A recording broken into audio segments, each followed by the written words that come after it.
Welcome to the RodeoKids.com podcast, where we empower youth to be their best selves through the values and traditions of the rodeo and Western lifestyle. Okay, well, I guess starting rodeo, no one understands, how difficult getting started in rodeo is and staying consistent with everything is until, you actually try it. So let's I don't know if that's the same for y'all, but... Right. And let's first start talking about when you're first starting the sport of rodeo. So you're starting off rodeo. First, you're deciding the events you're going to compete in and your association you want to be in. What are tips you would think, and this is for anybody, finding the right association, maybe not even necessarily finding the right association, but what are things you want to know when joining a new association? I know, for me, a big thing with joining a new association is finding someone that you know in the association, for sure, because someone who's been there, who's done that, who knows the small things and the big things. And I know a mistake that I made when starting rodeo is not really finding the event that I'm going to stick with. I kind of was all over the place when doing my events. And so finding a good, solid event that you really want to proceed in. What other hints would you give for starting off in an association in rodeo? Well, for, picking an association, I'm not going to say necessarily some associations are bad, but, some associations, they're, really small, and some of it is not, it's not like high school rodeo where everything is, perfect. You just have to be patient and, understanding with, all the rodeo associations you're in. No association is going to be perfect, but just find an association that, you fit into and you actually, are able to get your events done, pick your events correctly. They, set up for all the events correctly. And it's just, a safe association, I guess.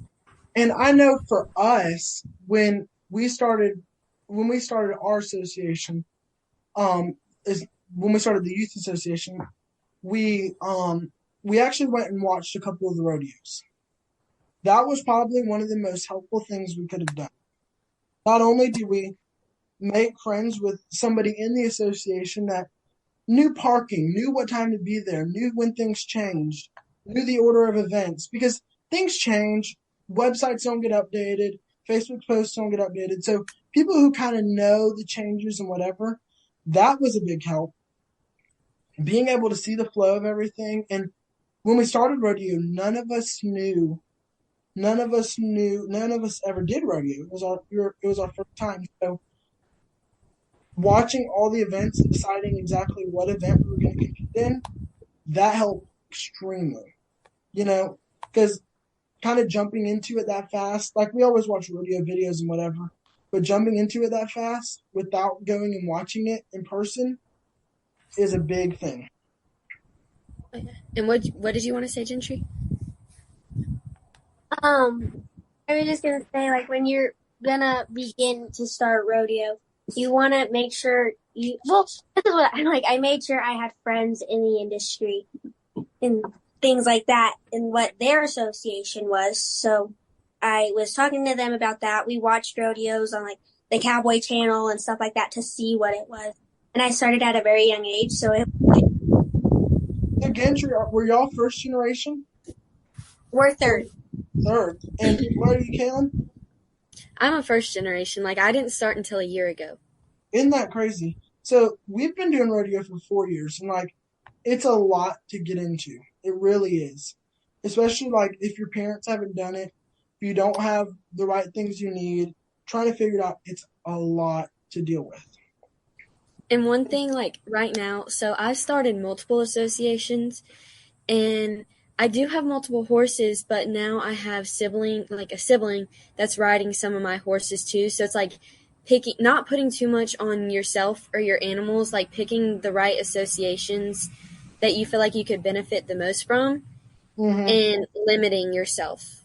And even with your events, I would see, I mean, even if you did one association, I know for me, when we first started rodeo, we thought we could just bring a couple horses and share. Well, there was a lot of us, and sharing just a couple horses, that was a lot. We didn't realize the fast pace of rodeo. Like, I mean, I think a couple of us might even have got scratched because the fast pace, oh, we can switch a saddle real quick. We can do this real quick. It wasn't like that. It moved in such a fast pace. And so really preparing, and that goes back to even going and watching more rodeos to see the fast pace. We watched, but we overthought our abilities and being able to switch things. And so, really thinking about your horse and really getting a game plan is another huge thing to think about. Yeah. So let's go into problems you see in rodeo. What are problems? Not maybe problems you see, but what are problems you face in rodeo starting off? I know Kalyn's new, but what are things you see, problems that you have? Well, like the association we run, they're like, sometimes we run 2 arenas and I run 5 events. So it's like really hard to get back and forth from, like, say I got a shoot dog, but I got to be up for poles like at the same time. Mm-hmm. So it's just like, it's difficult because you have to make sure you're warming your horses up good enough that they won't get hurt before you run them, because I'd rather keep my horses safe than getting a clean run, Mm-hmm. So it's just, I feel like that's a problem you see in rodeo industry. People will just jump on their horses and like not even have much time to warm up and just go out there and run. Mm-hmm. And I feel like that's just dangerous for the horse and the rider. Well, yeah, for sure. And like, it seems like you have the announcer telling you one thing about the pin, you have the director up here telling you one thing, and the director down there telling you one thing. And it's just like, you don't exactly know which direction to go into when you have multiple events in 2 different arenas. And so I can definitely see that's a problem, and a lack of communication on their side. And I can see how that's stressful at times. Gentry and Brewster, what are problems y'all face in rodeo?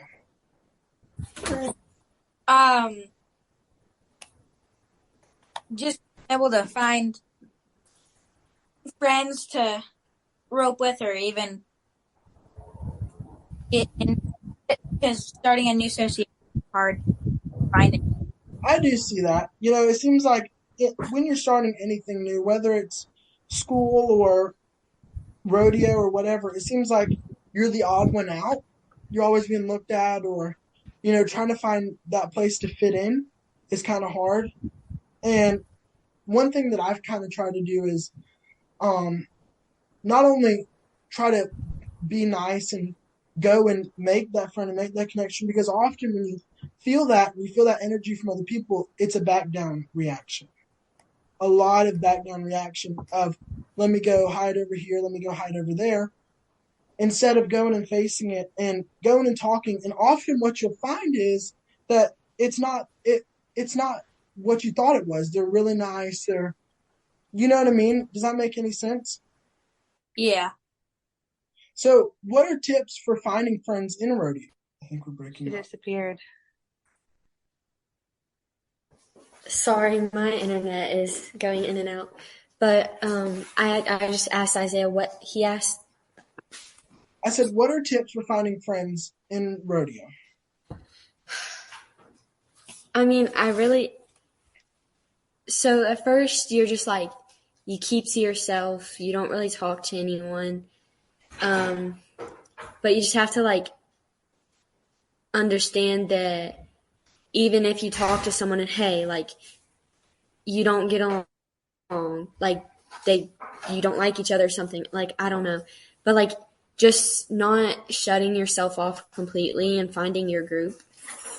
Right. Gentry, what was your question? I think one of the things when it comes to making friends in anything, like whether it's rodeo or anything, and your guys' generation has a different struggle than like per se mine, because we didn't have phones or social media or anything like that. Like, we had to communicate with people face to face all the time, or talk on the phone with our voices and things like that. Whereas one thing that I found, even like with the pony pros and the rodeo kids, like communicating with you guys is different than communicating with adults. And who didn't grow up with the social media and all that kind of stuff, but putting yourself out there, no matter what, kind of like what you guys were saying before, but just being willing to be vulnerable and letting people get to know you and not worrying about what they think.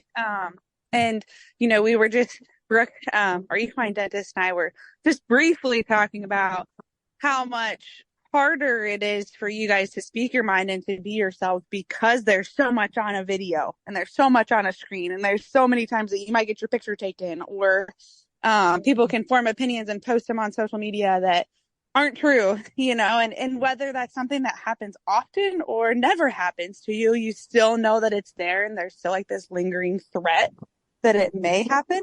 But I think just learning how to be authentic and not care what other people think is so important. It's like, be yourself and know that God made you and that you're in this position for a reason and that you add value here. And like, he brought you to this rodeo with these people to shine your light and for their light to be shined on you for a reason, and just letting go of any other fear that there may be, because, you might meet that one person that becomes your best friend forever. Right. A couple different stories. When I was in high school, when I decided to high school rodeo, I remember the first rodeo I went to, I was like, I was so overwhelmed because I came from a rodeo family, but I didn't youth rodeo or junior high rodeo. So I was kind of like, my parents knew more people than I did. And one of the very first ones we went to, there was this girl and she had this huge cowboy hat on and it like flopped in the wind. Like it almost looked like one of those big Mexican palm leaf cowboy hats that's just really goofy looking, And I remember like thinking like, oh my gosh, that girl's got to be so weird. But she was smiling and laughing and having fun. And like, come to find out, like she became one of my very best friends. Even though my first impression of her was, wow, she's kind of weird, Mm-hmm. but still just being open-minded and knowing that everybody has a story to tell and like just getting curious about others. I think it's really easy to get wrapped up in like, oh my gosh, what are they going to think about me? Instead of saying like, oh, like I'm kind of curious about that person. What can I get to know about them today? Mm-hmm. And kind of flipping the script so that it's not, the focus isn't on ourselves making friends, but on ourselves getting to know other people, and just being curious about who they are. And maybe, like Kalyn said, maybe you'll be friends forever. Maybe you'll find out that that's not your person, but at least you'll still learn something that day. Mm-hmm. And what I've also found is like two things. One, there's always going to be that person or people who are going to have something to say about you or something to say, whether you're the best, whether you're the worst, whatever you're in, there's always going to be people to say stuff, negative, positive, whatever. There's nothing you can really do to help that. And another thing is often when we think that people are hateful or they don't like us or whatever, they don't want to be our friend, it's really made up in our mind. And I know sometimes that's not the case, but I know most of the time it's made up in my mind. I know there's somebody who I thought always did not like me. Send me a friend request. Okay. Go to the next rodeo. Nicest joker ever. Never acted like we've been best friends for years. And it was just, I don't know. It was made up in my mind. He never done anything. It's just kind of the side looks and the things that you get. It's a lot made up, I think. And so overcoming your mental game, really, and that everybody's out for you. They're really not. Not a lot of people are out to go for you. Not a lot of people are really, not too many people care about your bad run or whatever. So really getting over that is the big thing. Gentry, did you have a question? It was just not a question, but it was like adding on to the friend thing. What I found,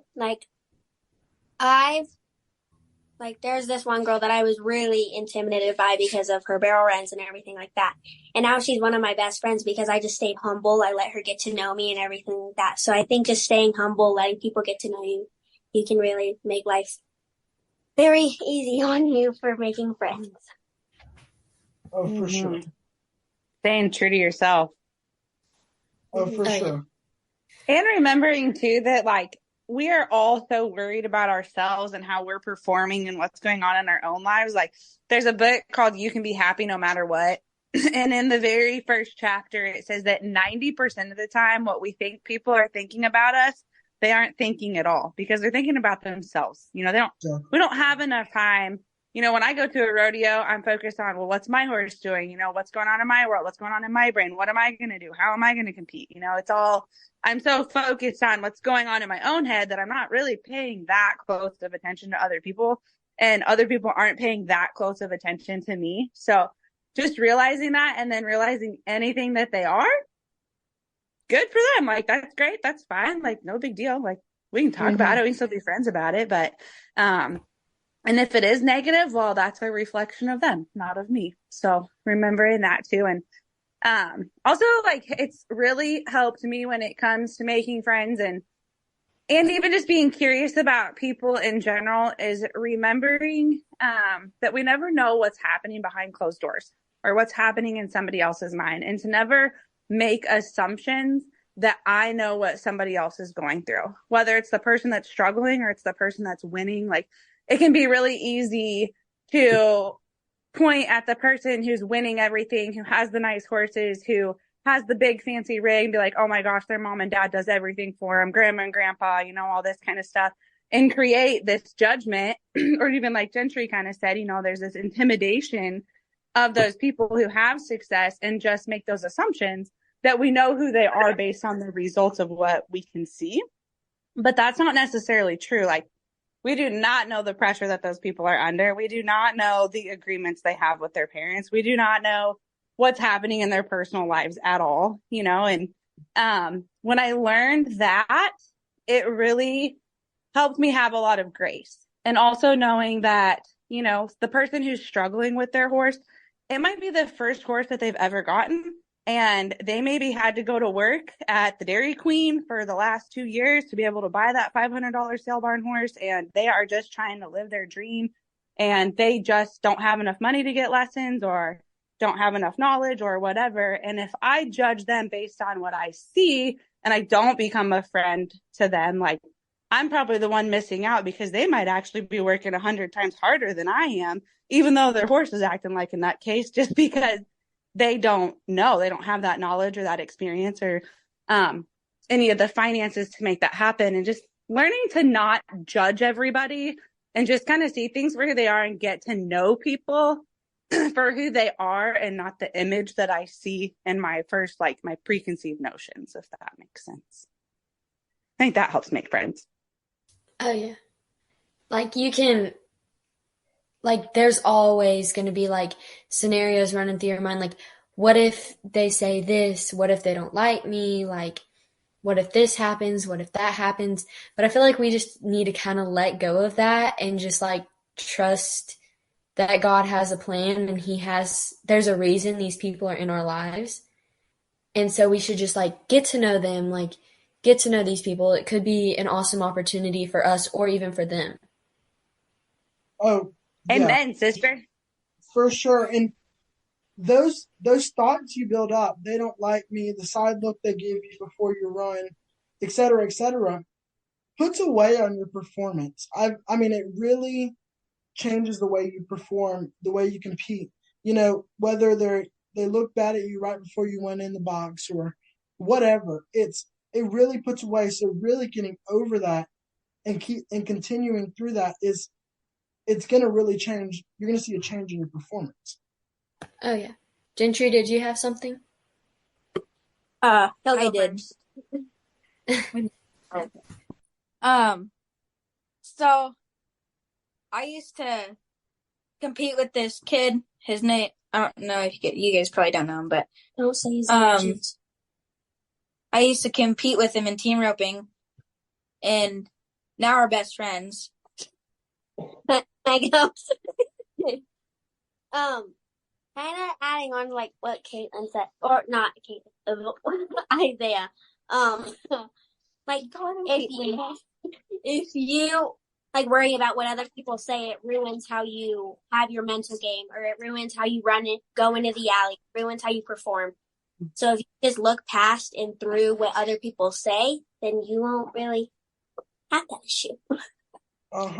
For sure. I have another story for you guys. So another one of my best friends, a different one, when I was in college, there's this girl from Virginia, and she came in and she had this accent that I had never really heard before. And she was really nice, was super bubbly, and like had nice horses. She had a really nice burro horse and roped good. And I remember that I would make fun of her. I was not very nice. I was like, I'm generally a pretty nice person, always have been, but for whatever reason, I was being snotty, totally being a snot. And I would make fun of her because she would say, "Hey girl," like, and she would just kind of drag it out. Like that was just a social thing in Virginia that they would do. But I was being really snotty. And one day, they were recording her goat tying run, and I was sitting on the fence at a college rodeo, and I was making fun of her, and I got caught on camera.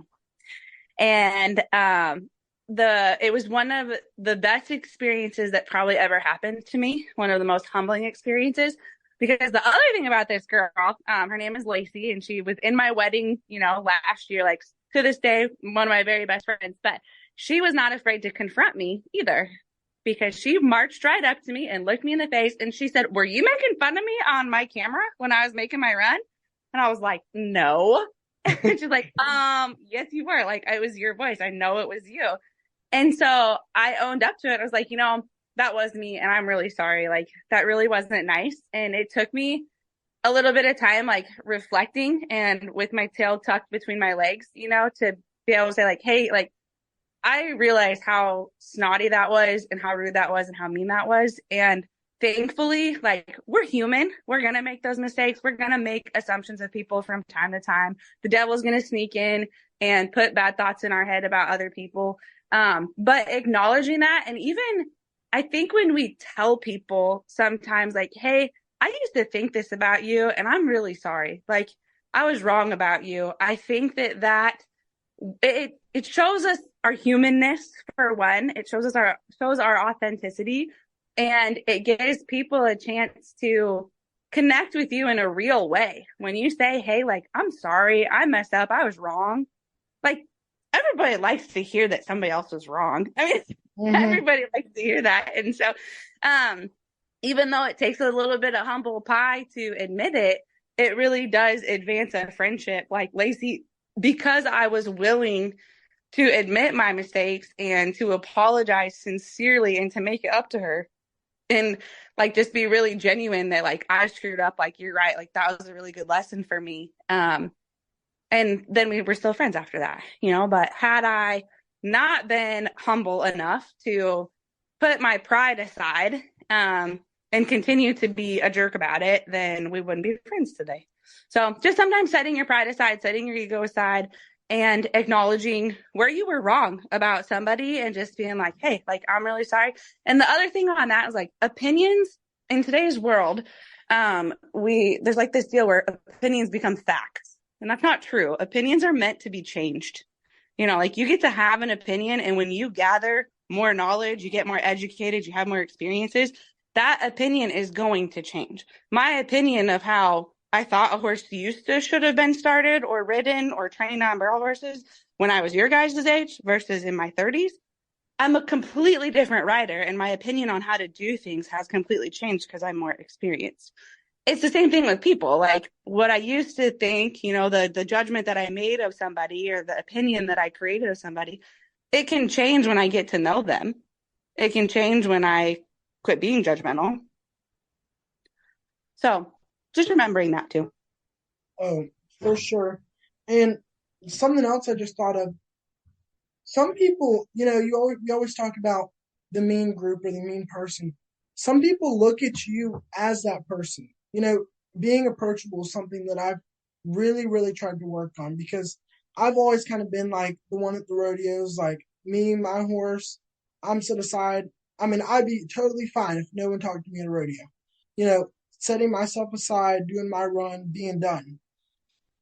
And so you being the approachable person, like, I know somebody, nicest person you'll ever meet, but you walk past her and she looks like a total jerk. So being approachable, being happy, and what are tips to being approachable? What are ways for people to want to approach you? Gentry, you can answer first, and then Kalyn, what are ways, Gentry then Rooster then Kalyn, what are ways that you can improve yourself to want people to approach you, want people to talk to you? Okay, so like I was one of those people, like I looked really mean because I'm in like competition mode. So people wouldn't really like talk to me or anything like that. And then I started like saying, "Hi, good job, good luck today." And that's how I started like building myself up in that industry. So I think you can really just help yourself out by saying hi, like saying good luck, good job, or doing anything like that instead of just like being in competition mode like I was. Oh, So, for sure. Like that one person who's gonna say say good job, that was a good run. Who's gonna watch you? It means so much to that person you don't realize. You know what I mean? Like after you get done with the run, someone says good job or good run or whatever. It's a game changer. Oh, I thought you didn't like me. You know what I mean? It changes the game for not only yourself but the other person you just said it to. now I've made like a lot of friendships by not being in competition mode so like often. And then when you say that to somebody else, it makes them want to say it to you, and then it starts something. It starts a friendship, and then um it just makes you more approachable and makes people want to come and talk to you. Yeah. Rooster, what's one way that can make you approachable? Well, it's kind of what Gentry said, but I started roping a couple of years ago, and I decided to start congratulating the other kids that were roping, and built one of them. We built a friendship, and now we rope together. It totally changes and being nice like that. Yeah, presenting yourself and being happy and congratulating someone. Oh yeah, for sure. And like keeping a smile on your face, or like I know it's hard when you're like getting ready to go down the alleyway or something, like it's hard to keep a smile on your face because you're concentrating on your run. But like if you think about it, just like give someone a smile when they're walking by. Like if someone needs help, offer them help. Like because you see a lot of people, like someone will be struggling with their horse, and I think there's a lot of people who make it a good point. Like if someone's having trouble getting in the alleyway, there's people that'll help. And that's really nice. But like if someone's like trying to walk multiple horses at once and you see them struggling, hey, let me help you. Like just like help others, be approachable, and like smile. And you'll get that vibe, like, okay, this is this person doesn't really like me. That's gonna be them. You know what I mean? It's nothing you did. You can try, and something that I've also found is confronting that is one of the best ways. Hey, did I do something wrong? That's gonna make them think every time they see you, this is somebody that I want to talk to. You know what I mean? I don't want to give them a cold shoulder because they might confront me in front of everybody. You know what I mean? It's trying to make that friend, really trying to make that friend. Yeah. And something else, I know this is a little different subject, but something else is like when I first started rodeo, this is a big problem that I think a lot of people struggle with when they first start rodeo in their first year, or maybe you're 3 or 4 years down the road, but really wanting it, because we can say to friends we want it. We can even talk ourselves in that we really want it, but it's how bad you want it. Because like I know for me, like I've always wanted a team rope, always. I've always said, oh, I'm in a team rope. That looks so fun. That looks easy. Whatever. Something that I've always wanted to do. And so for a while, I've said, oh, I'll try that next year. I'll try this next year. And it just kind of never happened. And so finally breaking down and being like, okay, now's the time. Now I wish I would have started this way earlier.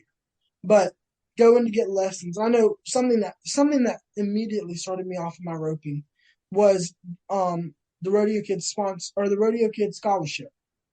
I applied for the scholarship, and like I think it was like 2 months, and I got 4 lessons paid for from roping.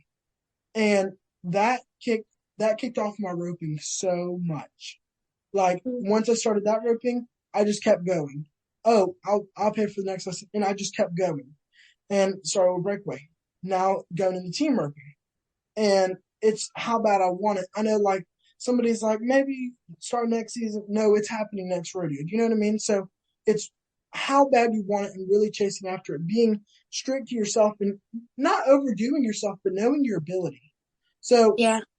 kind of, if anybody has tips on how to really chase after what you want, maybe whether you're really want to do barrels or really want, really starting that. And one of the things that me and my dad have kind of butted heads about is me shoot dogging, because that's not really a girl's event. It's for boys. Like, you're gonna get hurt, all this. Yeah. But like, if you really want something and you really like, if you like to do it, and you understand that there is a risk, but you still enjoy it, then like, do it. And I feel like that's kind of the problem. But like, there's major associations, they're starting to let guys barrel race, but they're not letting girls do shoe dogging. So it's kind of just like, it's being stubborn, not only to yourself, but being stubborn to those around you. Because I know for me, it's like, oh, maybe you should wait a couple more years. You're going to lose a finger or whatever. It's being stubborn. If you really want it that bad, you're going to be willing to be stubborn. You're going to be willing to fight for what you want to do, per se. You know what I mean? So really standing strong on what you want and not overdoing it at the same time. Gentry, did you have a question? Yeah. Hang on. So, so if you want something bad enough, just go for it. Don't hesitate. Don't do something like that. Just go for it. There's no point in hesitating whenever if you want it bad enough, you can go for it and it's not going to hurt you. And I know for me, when I was roping, it wasn't that. I know, like, some people, they're going to struggle to be able to pay for lessons. They're going to struggle to pay for a roping horse or a barrel horse or be able to pay their entry fees. But it's not even about getting lessons or getting the horse, whatever, right then and there. When I'm saying try and be stubborn about it is, I remember nights that I was out till 3 a.m. roping. I mean, just roping, keeping going. I mean, we didn't have a roping dummy, or we didn't have a team roping sled or whatever. I remember when we first started, we had a post out in the yard and we all rope it, and we would just rope it. And I remember me and Seda did this challenge where for 10 days, we would rope more than we were on social media or TV. But not only that, what we would do is for 10 days is the first day we'd have to catch 10 in a row. And the second day we'd have to do 20 in a row. And we'd go up to 100. And I remember we'd stay out there hours and hours and hours roping. And that's what it's going to take. It's not just going to come to you overnight. And I think that's something that I expected for myself, is it just kind of fall all in my hands. And it's not going to happen like that. It really isn't. It's going to be how bad you want it, how bad you want to chase it. You know what I mean? Then saved money, got a roping dummy, we got the equipment, went and got lessons. So it's how bad you want to chase it. I know you're not going to start off, like, if you don't have the money to do it or don't have the equipment that you need, it's not going to be the easiest to start off, but it's how bad you want it. Like, when I first started, I took my dad's rope course and I was running like 22s, and it was how bad I wanted it. So I practiced, I did all of that. And now I have a barrel horse and we're running consistent 15s. And every chance I get, I either go out and ride, I practice, or I just run the imaginary barrels on foot, trying to practice. That's how bad I wanted it. And if it's raining, you're going to watch videos. And I remember days where I would rope the dummy inside and like doing things like that. And I know before, when we weren't getting lessons because of a truck problem or whatever, I remember I had a buddy and I would rope And I would record myself and send him videos, and he would give me tips. And then I would do it again, and I would record it, and I'd send it to him, and he'd give me tips. And so that helped me more than you would think, because it was just really breaking down and being honest to myself on how bad I wanted it and chasing after that. Yeah. And like yesterday, it was snowing all day. So I just turned on the Cowboy channel and I turned on breakaway, heading, or barrels. And I just watched it over and over and over again till and I really focused. There was one point where I was looking at the TV like this, trying to see what they're doing and everything like that. So when it gets not like bad weather outside, I just turn on the Cowboy channel and I watch and like see what they're doing that I can do differently. Oh yeah, for sure. Kalyn, do you have any tips on, really chasing after it and really continuing even when it's hard? Well, I kind of have a story. First year doing rodeo, and at the association, I missed the first 3 rodeos, and I wasn't a member because I had an accident where a horse flipped on me, and I couldn't walk for almost 2 months. So I didn't have a horse either because that horse obviously got sold. Mm-hmm. But people told me, I wouldn't join this year, just wait till next year so you can do all-around rookie and all that. And I said, but I want to do it now. Mm-hmm. And I was only running barrels at the time, but I decided if I was going to join, I was going to go for all-around rookie. Mm-hmm. So I started 2 more events, and I was at the end of the year, I missed the first 3 rodeos, but I was 2 points away from all-around rookie. And I know it hurt, like it felt like defeat, but I decided this year I'm going to come back stronger and I'm going to do even more events. So then maybe I can win all-around cowgirl. Exactly. And chase how bad. It's all about how bad you want it. And that's what people got to realize when starting in the sport of rodeo. It's really, really hard to chase it and really, really want it, because you can really fool yourself that I really, really want this. I really want to do it. You can even fool yourself into, oh, I want to do it next time, whatever.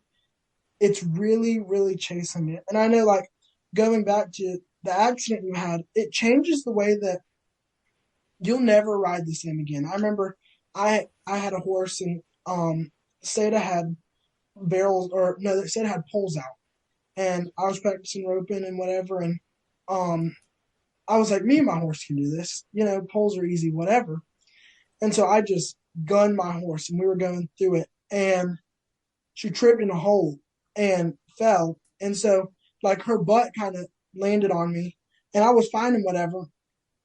And she took off, but it knocked the breath out of me, and like it was so bad. And it really, really scared me. And I got back on and I rode and whatever, but I've never been able to ride the same again. Like, I just don't run through fields like that and whatever for reasons like that. And so it's hard to overcome things like that for sure. And it's just, you'll never do it the same, because I know, like, when I ride, I'm looking down. Like Seda even says all the time, when you ride, you're always looking on the ground. It's because I'm always looking for holes. It's things like that, and it'll totally change you. So you have to get over it at some point and really keep going. And it's hard because, starting back rodeo, I'm sure it was a hard thing after having all that happen. It's a hard thing, but it goes back to how bad you want to do it. How bad do you want a rodeo? You know what I mean? I didn't even want to go out to the barn for 2 weeks, and I didn't even want to ride a horse like ever again. Mm-hmm. But I saw on TV the NFR had just happened to be on the TV, and I was like, just watching it, and I was like, this is what I always wanted to do, and I'm letting myself and my mental like processes, like how I thought about like all the scenarios going through my head, like what could happen if I got on. I had to push them away, and like no matter how hard it is, like I spent New Year's in the hospital, and they didn't think, like they thought I had brain bleeds and everything, but I got lucky and I didn't. Thank God. But sorry. But it was so hard getting back riding. But like now that I'm back riding, it's just I realized how much I missed it and everything, and it just it's taking that step out, even when it's hard, like really believing in your abilities and overcoming it. It's a hard thing, but once you do it, it's gonna be your best friend. You know what I mean? It's really gonna change things.